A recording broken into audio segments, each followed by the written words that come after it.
একে ৰাতিতে ইমানখিনি পানী হোৱাৰ কাৰণে, কাৰণ ইয়াত পানী কোনো চিনচাপ নাছিলে। তাৰপাছত এতিয়া পানী শুকাওঁতেও 1.5 ফুটমান পানী শুকাওঁতেও আমাৰ ঘৰত আঁঠু ওপৰত এতিয়াও পানী। গতিকে আমাৰ ঘৰৰ সকলো আচবাব নষ্ট হৈছে, ধান প্ৰায় 12 কুইণ্টেলৰ ওপৰত লোকচান হৈছে।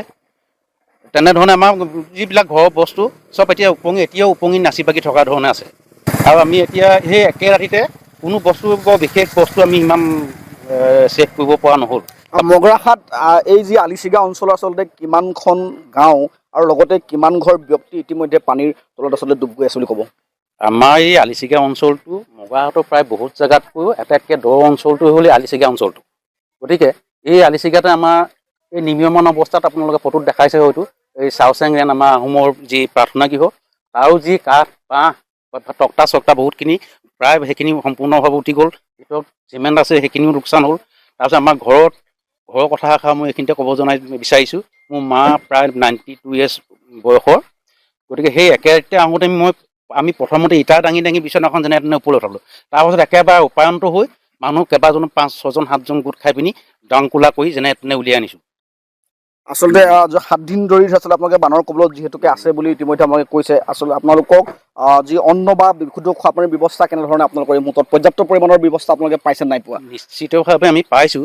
তথাপিতো এষাৰ কথা মই এইখিনিতে ক'ব বিচাৰিছোঁ কি, যিহেতু আমাৰ এই আলিচিগা অঞ্চলটো গোলাঘাটীয়া যি আলিচিগা অঞ্চল, এই অঞ্চলটো আমাৰ গুগলত লোকেশ্যনটো ওলায় গড়কাষৰীয়া খণ্ড বুলি। গতিকে সকলো কোনোবা দান বৰঙণি কৰিবলৈ অহা সাহায্যকাৰী যিবিলাক দল, তেওঁলোকৰ গাত দুখ নাই। তেওঁলোকে সেইকাৰণে গড়কাষৰীয়া খণ্ড আমাৰ অলপ আগলৈ গুচি যায়, আৰু আমিও সেই সাহায্য বা কিবা কিবি আনিবলৈ হ'লে নিয়মমতে আমি তালৈ যাব লাগে। কিন্তু আমি ঘৰ বাৰী এই গৰু ছাগলী এই কোনো প্ৰকাৰে তালৈ যাব নোৱাৰোঁ। আৰু এই জেগাডোখৰ সেইকাৰণে প্ৰায় গাড়ীবিলাক আহে আৰু যায়। এই বহুত পাইছোঁ আমি। যি স্থানৰ পৰা আপোনালোকে সামগ্ৰীসমূহ আচলতে আনিবলৈ যাব লাগে, সেই স্থান ইয়াৰ পৰা কিমান দূৰত হ'ব? প্ৰায় কিমান 1 কিলোমিটাৰতকৈ অকণমান বেছি হ'ব বা তেনেকুৱা ধৰণৰ হ'ব। হয়, আচলতে নিশ্চয় ক'বলৈ আচলতে GPS যি লোকেশ্যন আছে, লোকেশ্যনৰ জৰিয়তে আচলতে বহু আচলতে ব্যক্তি ইতিমধ্যে বা দল সংগঠনে বানাক্ৰান্ত লোকসকললৈ কিন্তু সাহায্য প্ৰদান কৰিবৰ কাৰণে আহিছে। কিন্তু GPS লোকেশ্যন তেখেতলোকৰ 1 কিলোমিটাৰ আঁতৰত যিহেতুকে দেখুৱাইছে, তাৰ কাৰণে যিসমূহ আচলতে সামগ্ৰী আচলতে প্ৰদান কৰিবলৈ অহা বানাক্ৰান্তক সাহায্য প্ৰদান কৰিবলৈ অহা সেই লোকসকলো কিন্তু ইয়াৰ পৰা 1 কিলোমিটাৰ নিলগলৈ আচলতে গুচি যোৱা হয়, যাৰ কাৰণে এখেতলোকৰ কিছু অসুবিধা হৈছে। আৰু জিলা প্ৰশাসনৰ তৰফৰ পৰা কিন্তু যিসকলক যিমান পৰিমাণে আচলতে সাহায্য প্ৰদান কৰিব লাগে, সেই সাহায্য কিন্তু প্ৰদান কৰা দেখা নাই। আৰু ক'ব লাগিব, মই পুনৰ সেই দৃশ্যাংশ দেখাইছোঁ, বান কিন্তু ইতিমধ্যে শিৱসাগৰ জিলাত যথেষ্ট হ্ৰাস পাইছে, বান কিন্তু কমিছে। কিন্তু তাৰ কমাৰ লগে লগে কিন্তু তাৰ পৰৱৰ্তী যিসমূহ আচলতে কিন্তু পৰৱৰ্তী সমস্যাসমূহে কিন্তু বিশেষকৈ দেখা দিছে বুলি ক'ব লাগিব। মোৰ লগত এগৰাকী মহিলা আছে। মই কেনেকুৱা ধৰণৰ সমস্যা হৈছে আপোনালোকে কি ক'ব এই মুহূৰ্তত? সমস্যা মানে দাদা বহুত সমস্যা। একে ৰাতিৰ ভিতৰতে বানপানীৰ বিষয়ে দেখিছে। আমাৰ এনেকুৱা এটা অৱস্থা হ'ল, বানপানী অহা সময়ত আমি কি বস্তুকে আপডাল কৰিম নে, জীৱ জন্তুকে আমি হেৰি কৰিম নে, আমাৰ মানে এনেকুৱা ধৰণৰ হেৰি হৈছে।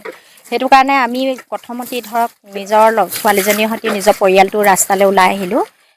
কিন্তু জীৱ জন্তু, মোৰ গাহৰি এটা আছিলে, সিও প্ৰায় উটি যোৱা গোটেই আছে বাৰু, এতিয়াও সংকটজনক বাছে নাবাছে সেইটো নাজানো মই।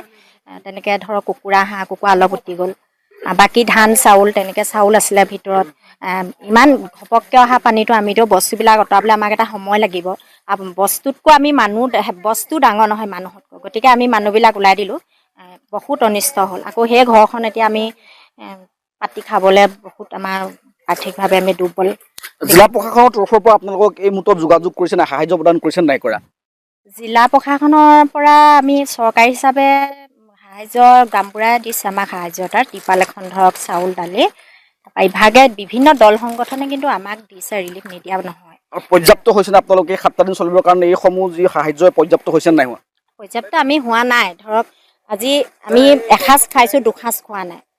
যিটো আমাক ধৰক সাহায্য দিছে, আমি যদি 3 বেলা 3 সাঁজ য'তেই নহওক খালোহেঁতেন, আমিতো সেই ৰিলিফটো কেতিয়াও নহয়, হয় নহয়? সেইকাৰণে ধৰক আমি সিমান আৰ্থিকভাৱে হেৰি হোৱা নাই। হয়, নিশ্চয় ক'ব লাগিব আচলতে বানৰ পিছৰ ইয়াৰ কিন্তু পৰিস্থিতি সমগ্ৰ শিৱসাগৰ জিলাতে বান পৰিস্থিতি ভয়াৱহ পৰিস্থিতি আচলতে ৰূপ ধাৰণ কৰিছিলে। কিন্তু এতিয়া দেখিবলৈ পোৱা গৈছে বানৰ যি পাছৰ যি পৰিস্থিতি কিন্তু সি অতি ভয়াৱহ হৈ পৰিছে। আচলতে এখেতসকলৰ যি আচলতে পশুধন আছে, পশুধনসমূহ ইতিমধ্যে বানত আচলতে উটি গৈছে ক'ৰবাত হয়তো। আৰু যিসমূহ খেতিপথাৰ আচলতে ইতিমধ্যে খেতিপথাৰসমূহ কিন্তু প্ৰায় বানৰ কবলত বুলি ক'ব লাগিব। আচলতে এনেদৰে দেখা গৈছে বানৰ পিছৰ যি আচলতে বিভীষিকাময় যি পৰিৱেশ, এই পৰিৱেশৰ পৰা কেনেদৰে আচলতে জিলা প্ৰশাসনে হওক বা চৰকাৰে ৰাজ সাহায্য প্ৰদান কৰি কেনেদৰে এখেতলোকক উদ্ধাৰ কৰে, সেয়া কিন্তু নিশ্চিতকৈ পৰৱৰ্তী সময়ত লক্ষণীয় হ'ব।